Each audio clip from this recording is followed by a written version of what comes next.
ছাত্ৰ সমাজৰ বিৰোধিতা প্ৰশাসনক মেলা বন্ধ কৰাৰ আহ্বান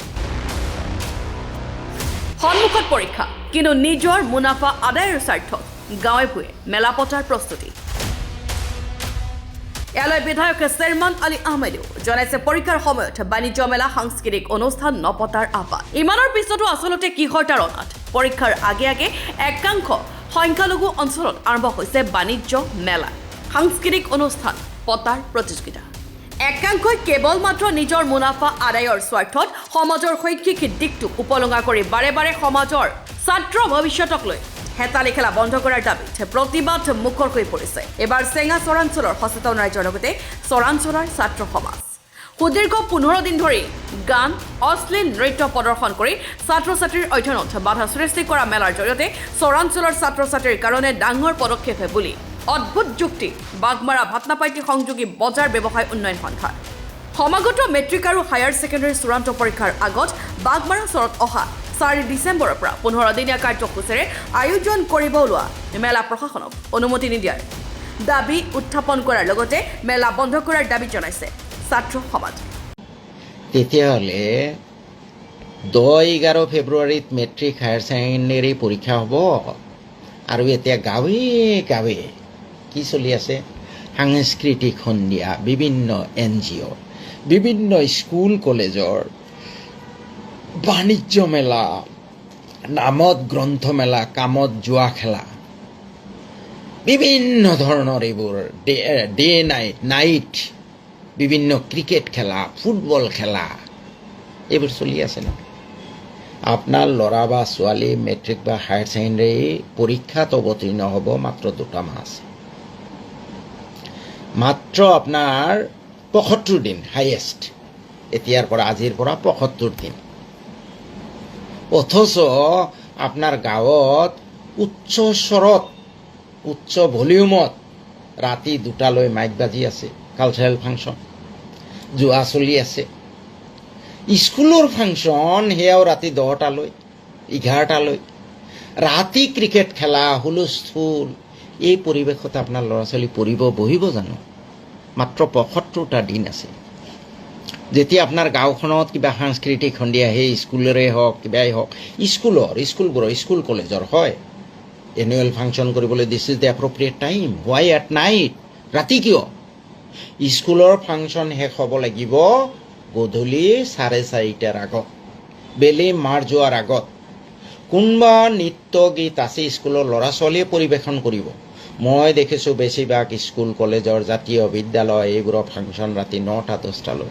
মোক ডেইলি ফোন কৰি বিভিন্নজনে আমন্ত্ৰণ জনাই আছে মই মাপ খুজি আছোঁ মই নোৱাৰিম মই নাযাওঁ কয় ছাৰ আপোনাক 9টা বজাতে বিদায় দিম আৰে ভাই কিয়া বাত হে কিছুমানে কয় আপোনাক মাগৰিবৰ আগতে বিদায় দিম দিনৰ ভাগত বিদায় দিম মোক বিদায় দি তাত তুমি কালচাৰেল ফাংচন পাতিবা ৰাতি 9টা-10টালৈ তোমাৰ গাঁৱৰ ল'ৰা ছোৱালী পঢ়া অন্ততে এদিনৰ কাৰণে নষ্ট হ'ব যেতিয়া সেই ঘৰটোৰ মা বাবা সব ফাংচনত আহিব খেলা চাবলৈ আহিব তেতিয়া আপোনাৰ ল'ৰা ছোৱালী ঘৰত থাকিবনে থাকিলেও তাৰ মন নবহে সি আহিব আল্টিমেটলি যে আজিৰ দিনটো ফাংচন চাই আহোঁ কালিৰ পৰা পঢ়িম নহ'বনে এইটো কথা আজি কণ্টিনিউৱাছ আমাৰ গাঁওবোৰত স্কুলৰ ফাংচন মাগৰিবৰ পিছত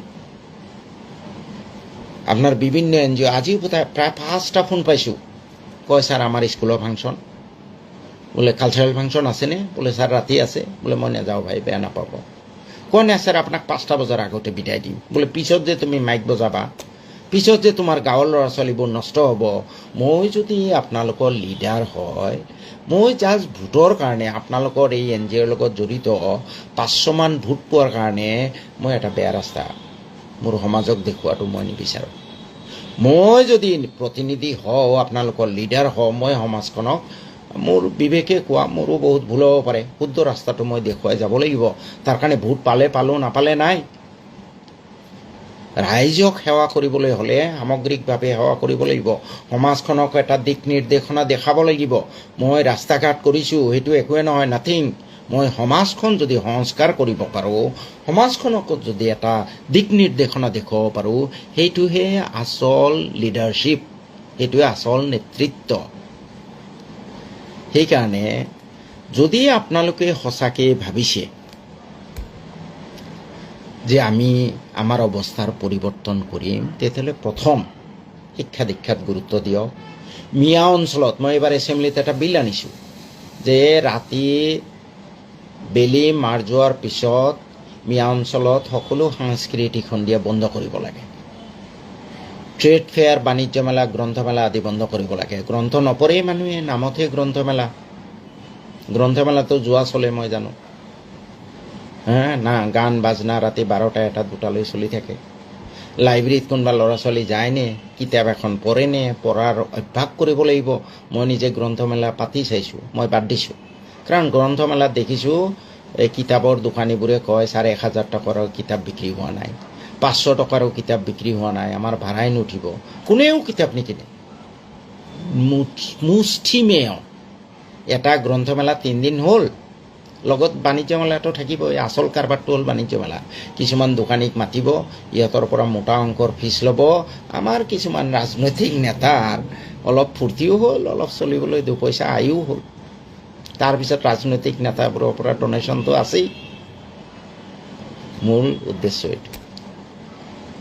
মুষ্টিমেয় 3 দিনীয়া গ্ৰন্থমেলা, বাণিজ্য মেলা, তাত কিতাপ কিনিছে খুব বেছি 20 জন মানুহে, আৰু সেইখিনি পঢ়ে 20 জন মানুহ। আমাৰ নৱপ্ৰজন্মক যেতিয়ালৈ অধ্যয়নৰ প্ৰতি আগ্ৰহ বঢ়াব নোৱাৰিম, যদি গ্ৰন্থমেলা পাতিবলৈ আছে বাণিজ্য মেলা কেঞ্চেল কৰক, কালচাৰেল ফাংচন কেঞ্চেল কৰক, অকল গ্ৰন্থমেলা পাতক না, তেতিয়াই বুজি পাম কেইজন মানুহ আহে, কেইজনে পঢ়ে। যদি নাহেই গ্ৰন্থমেলাত, what is the use of বাণিজ্য মেলা, গ্ৰন্থমেলা? বাণিজ্য মেলা কৰিবলৈ আমি উপযুক্ত হৈছোঁ নে? বাণিজ্য জানোনে? আমি বেহা ব্যৱসায় জানোনে? আমি বাণিজ্য মেলা পাতোঁ হয় বোলে আমাৰ তাত 200টা প্ৰডাক্ট ওলাইছে, 100টা প্ৰডাক্ট ওলাইছে বা 50টা প্ৰডাক্ট ওলাইছে, আমি দূৰৰ মানুহক মাতি আনি এই প্ৰডাক্টবোৰ দেখুৱাম। আছেনে আমাৰ তেনেকুৱা কিবা? বাণিজ্য মেলাৰ নামত কিছুমান দোকানীক মাতি আনি 10,000 ফিজ লৈ তাৰপিছত এই হৰেক মাল বিক্ৰী কৰি থাকে। বাণিজ্য মেলা এইটো কয় নি? গতিকে ভাই, যদি অৱস্থাৰ পৰিৱৰ্তন কৰিব বিচাৰে, প্ৰথম কাম হ'ল শিক্ষা। আপোনাৰ ল'ৰা ছোৱালীক শিক্ষাত গুৰুত্ব দিয়ক। এই সমাজত চলি থকা এই সাংস্কৃতিক সন্ধিয়া অন্তত অহা পৰীক্ষা শেষ নোহোৱালৈ বন্ধ কৰক, সম্পূৰ্ণৰূপে বন্ধ কৰক। যে বেলি মাৰ যোৱাৰ পিছত আমাৰ তাত কোনো সাংস্কৃতিক সন্ধিয়া নহয়, বেলি মাৰ যোৱাৰ পিছত আমাৰ তাত কোনো বাণিজ্য মেলা নহয়, বেলি মাৰ যোৱাৰ পিছত আমাৰ তাত কোনো খেলা নহয়। দিনত খেলক না ভাই, আগততো নাছিলে এইবোৰ নাইট খেলা। এতিয়া আকৌ নাইট, ৰাতি, দিবা নিশা খেলা, নৈহ খেলা। क्या बात है भाई? लात खाई आसू, उच्छेद हो आसू, डेली मिया बांग्लादेशी বুলি গালি খাই আছোঁ। আমাৰ ইমান ফূৰ্তি লাগিছে ৰাতি ৰাতি আমাৰ ল'ৰা ছোৱালী পঢ়া ক্ষতি কৰি আমি এই বাণিজ্য মেলা পাতিম, আমি এই সাংস্কৃতিক সন্ধিয়া পাতিম, আমি ৰাতিৰ খেলা পাতিম। এইবোৰ প্লিজ বন্ধ কৰক, এইবোৰ বন্ধ কৰক। যে দিনৰ ভাগত কৰা, তোমালোকে স্কুলৰ ফাংচন দিনৰ ভাগত যি আছে দিনৰ ভাগত কৰা, খেলা দিনৰ ভাগত, আবেলি মাগৰিবৰ লগে লগে চব বন্ধ, নিস্তব্ধ হ'ব লাগিব। গাঁৱত ডাঙৰকৈ মাইক বজোৱা বন্ধ কৰিব লাগিব, যাতে আমাৰ ল'ৰা ছোৱালী পঢ়াত মন বহে। আৰু বহুতে ভাবে যে গোটেই বছৰ গৈছে, এই 2 মাহ পঢ়ি পেলাই 75 দিন পঢ়িনো কি কৰিব? ভুল ধাৰণা। এই 75 দিন কালিৰ পৰা, যদি কালি হ'ল আপোনাৰ 24 তাৰিখ, 24 তাৰিখ বাদ দিলেও 60-66 আহি গৈছে দোকানী উন্নয়ন সন্থাৰ প্ৰথম বাৰ্ষিক বাণিজ্যিক আনন্দ মেলা। 4 তাৰিখৰ পৰা 19 ডিচেম্বৰলৈকে। স্থান ভাতনাবাটি বাগমাৰা সংযোগী বাজাৰ প্ৰাংগণ। চৰাঞ্চলৰ গৌৰৱ সৃষ্টিৰ উৎসৱ, আনন্দ, বাণিজ্যিক, সংগীত আৰু মিলনৰ মেলা। আহক একেলগে সাজু চৰাঞ্চলৰ সপোন, চৰাঞ্চলৰ গীত, চৰাঞ্চলৰ গৌৰৱ হয় আমাৰ মেলা, আমাৰ অহংকাৰ। চেঙা আঞ্চলিক পঞ্চায়তৰ অন্তৰ্গত বিভিন্ন গাঁও পঞ্চায়তসমূহত বৰ্তমানে দেখা গৈছে যে বিভিন্ন ধৰণৰ ৰাতি সাংস্কৃতিক সন্ধিয়া আয়োজন কৰিছে, বিভিন্ন বাৰ্ষিক অধিৱেশন। লগতে দেখা পাই আছোঁ যে অহা 4 তাৰিখৰ পৰা ভাতনাবাটি বাগমাৰা সংযোগী এখন নতুন বজাৰ আছে। বজাৰ পৰিচালনা কমিটিৰ ফালৰ পৰাও তেখেতসকলে 15 দিনীয়া কাৰ্যসূচীৰে বাণিজ্য মেলাৰ ও আনন্দ মেলাৰ আয়োজন কৰিছে। গতিকে এই ক্ষেত্ৰত চেঙা আঞ্চলিক পঞ্চায়তৰ অন্তৰ্গত সচেতন ৰাইজক আহ্বান জনাম, আপোনালোকে বৰ্তমান যিহেতু হাইস্কুল শিক্ষান্ত পৰীক্ষা আৰু হায়াৰ ছেকেণ্ডেৰী চূড়ান্ত পৰীক্ষা সমাগত, এই সময়ত এই অনুষ্ঠানসমূহ পতাৰ পৰা আপোনালোকে বিৰত ৰাখক। আৰু এই অনুষ্ঠানসমূহৰ পৰা দেখা গৈছে চৰাঞ্চলত বৰ্তমান সময়ত ড্ৰাগছ মাদক দ্ৰব্য সেৱনৰো প্ৰভাৱ যথেষ্ট বৃদ্ধি পাই আছে। আমি সচেতন ৰাইজ হিচাপে আপোনালোকক এইটোৱে অনুৰোধ জনাম যে আপোনালোকে এইসমূহ নিশা যিসমূহ সাংস্কৃতিক অনুষ্ঠান বা বিভিন্ন বাণিজ্য মেলা হৈ আছে, এইবোৰ পতাৰ পৰা বিৰত থাকক আৰু ছাত্ৰ ছাত্ৰীৰ ভৱিষ্যতৰ প্ৰতি লক্ষ্য ৰাখি আপোনালোকে এটি সজাগতামূলক অনুষ্ঠানৰ আয়োজন কৰক শিক্ষাৰ ওপৰত। আৰু প্ৰশাসনকো অনুৰোধ জনাম যাতে প্ৰশাসনেও এই ক্ষেত্ৰত কোনো ধৰণৰ অনুমতি প্ৰদান নকৰে। নগৰবেৰাৰ পৰা শ্বাবান আলীৰ ৰিপৰ্ট, এন24 আছাম।